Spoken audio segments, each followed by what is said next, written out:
Soyez toujours heureux, c'est ce que la Bible nous commande dans 1 Thessaloniciens 5, verset 16. Le bonheur se décide. Est-ce que vous le saviez? Je suis Aurore Harmonie et je vous souhaite la bienvenue à notre école de santé mentale et de bien-être des jeunes femmes. Aujourd'hui, nous parlons du bonheur. Alors, je vais vous partager 4 petites étapes pour être heureux et vivre le bonheur. La première chose, je l'ai dit, le bonheur se décide. On a toujours le choix entre l'instant où on doit être soit triste, soit heureux. Et la Bible nous le dit, c'est un ordre, on n'a pas le choix, soyez toujours heureux. Deuxièmement, comment développer le bonheur? C'est de choisir d'être optimiste et non pessimiste. Je vous donne l'exemple du verre à moitié plein, à moitié rempli. On le connaît tous, on a un verre d'eau qui est à moitié, rempli de moitié.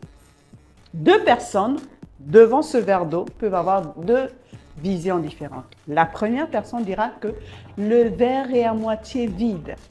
En effet, le verre est à moitié vide. Une deuxième personne dira que le verre est à moitié plein. Mais quelle est la différence? C'est que celui qui voit que le verre est à moitié vide ne constate pas que le verre est à moitié plein.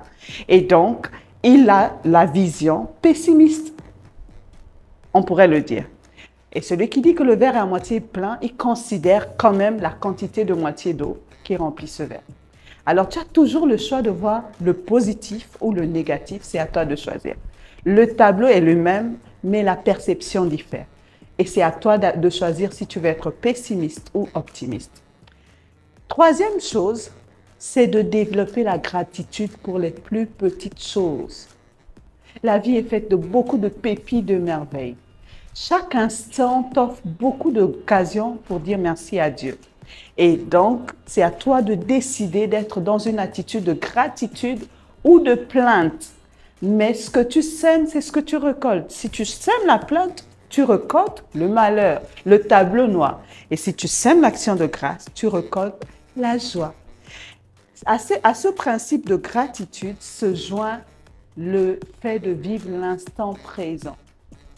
Souvent, quand on se projette dans des inquiétudes ou quand on reste dans le passé, on oublie que le fait de respirer, de se tenir debout, de se lever le matin, de se mouvoir est une grâce exceptionnelle.